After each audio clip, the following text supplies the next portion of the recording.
Assalamu alaikum wa rahmatullahi ta'ala wa barakatuhu al'ummar musulmi na duniya baki ɗaya, barkanmu da warhaka, da fatan kowa yayi sallah lafiya, Allah ya sa haka amin.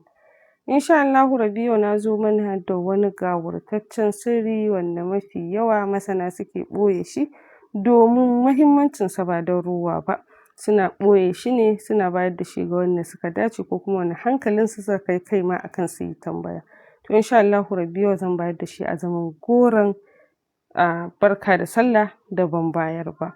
Bayan tsawon lokaci da ba a ɗora bidiyo ba, to insha Allahu rabbi wannan sirri ne da zan ɗora muku na halittun da suke tare da ku. Na san da yawa ba su san cewa kowane ɗan adam an halicce shi da wasu ɓoyayyun halittu ba, kuma mafi yawa daga cikin mutane sun san haka. Wasu sun san waɗanda suke tare da su, wasu ba su sani ba. Wasu sun san dai cewa ba su kaɗai ba ne, amma ba su san su waye suke tare da su ba. To kamar yadda zan bayyana a wannan bidiyo, kowane ɗan adam yana da wasu halittu a cikin jikinsa wadda suke rayuwa tare da shi. Wasu kuma suna rayuwa ne da shi kamar inuwa, ba a cikin jikinsa suke ba. Wannan halittu idan suka kasance a cikin datti ko a cikin ƙazanta ko a cikin firgici ko yanayi na fushi, to suna shafa wa mutum, yadda mutum zai fuskanci kansa, zai tsinci kanshi a cikin yawan samun wasu tsautsayi da wasu hatsare-hatsare da wasu abubuwa na azal da iftila'i, ko kuma ya samu kansa a cikin rashin sa'a ko ƙunci. Amma kuma idan ya gyara su, to ya gyara rayuwarsa ne gaba ɗaya, zai wanke dattin da ya sa suke mai haka. Ta yaya za a wanke wannan datti domin a zauna da wannan halittu da suka zama ƙaddara a tattare da mutum na rayuwarsa, wanda har in ya mutu ma suna sake bibiyarsa, su je su zauna a kan kabarinsa da dai makamantan haka. To insha Allahu rabbi ba tare da ɓata lokaci ba, ga yadda mutum zai gyara su kuma ya gyara rayuwarsa ta sauya, ya samu nasara, ya samu kwarjini da dai makamantansu. Amma kafin nan ina da 'yar tambaya wacce kuma zan ba da amsa da kaina. Da farko ma, menene hadimin mutum? Su wannan halittu da nace suna tare da mutum su ne a zaman hadimin mutum. To menene hadimai ko kuma menene ma ƙarin?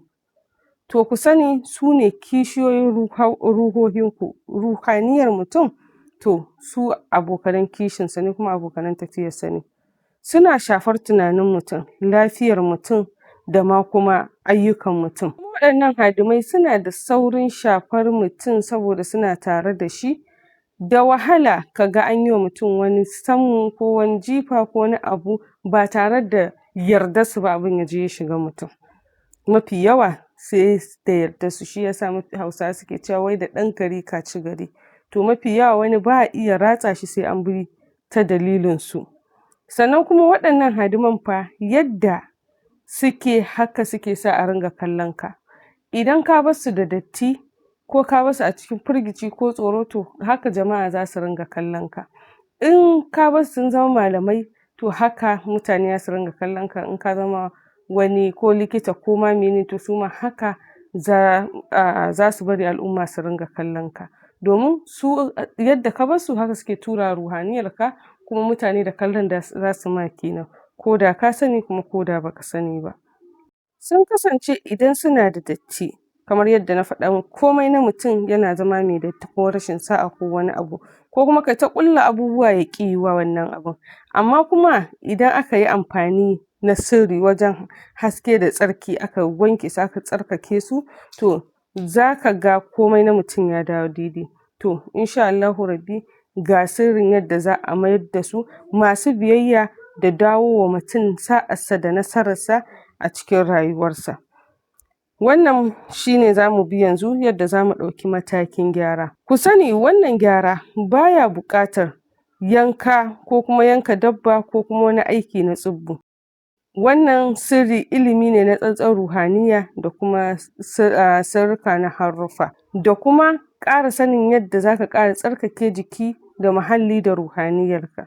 Da farko idan mutum zai yi wannan aiki, zai nemi ɗaki mai kyau wanda babu tarkace da yawa, ko ma a ce babu tarkace gaba ɗaya. Idan ka zaɓi ɗaki irin wannan wanda zuciyarka ta natsu da shi, muhalli ne mai kyau kuma ka ƙara tsaftace shi, to kai ma za ka tsaftace jikinka, za ka yi wanka irin wankan juma'a ko za ki yi. Sannan sai ki sa fararen kaya ko ka sa fararen kaya.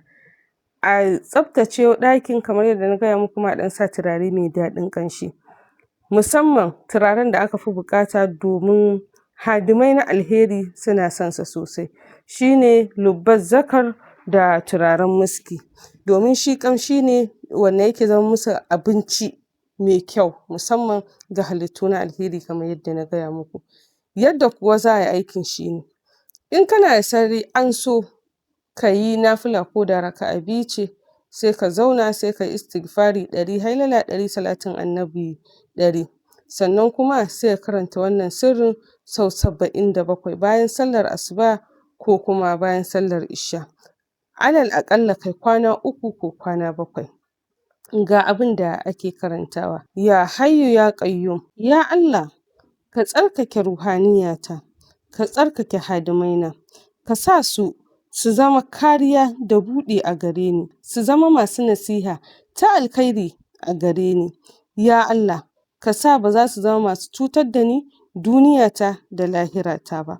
Haka za ka maimaita sau 77. Afuwan, kafin duk kai wannan, dama za ka samu farar takarda wanda babu layin komai a jikinta. Idan ka samu wannan takarda, za ka rubuta mata wannan ayar. Za ka rubuta sunanka da sunan mahaifiyarka da sunan mahaifinka da sunan kakanninka, ko kuma ka rubuta iya sunanka da sunan mahaifiyarka.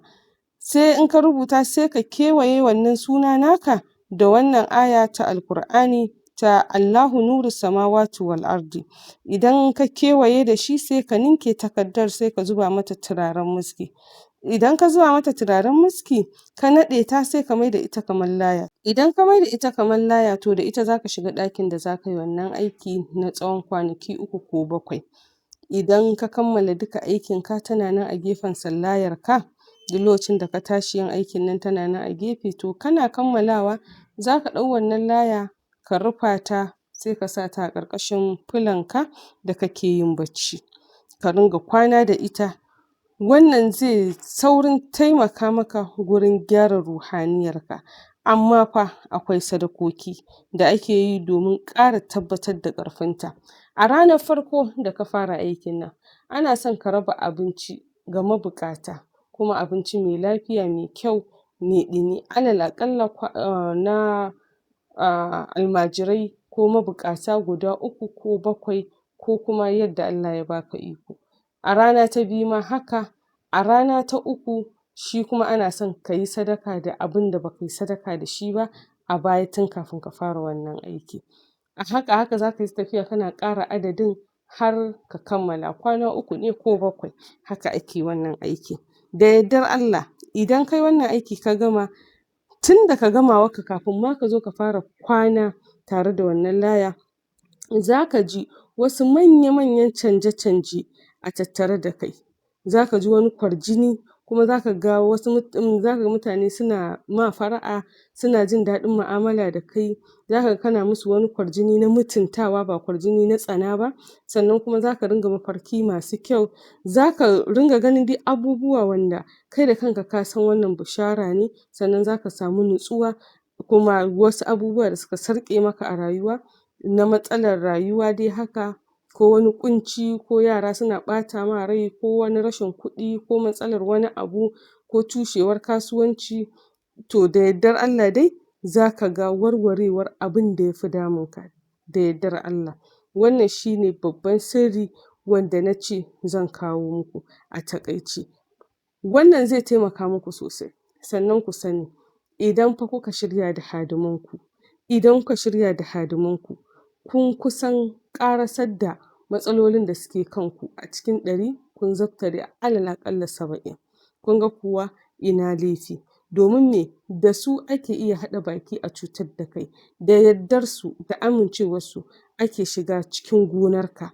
To amma idan ka kasance mai kyautata musu, kuma ka fahimce su, to za su zama masu yi maka yaƙi da taimakon Allah, wanda za su ringa hana miyagu cutar da kai ko wani abu naka. Allah Ubangiji ya sa mu dace. Da haka nake muku fatan alkhairi. Ma'assalam.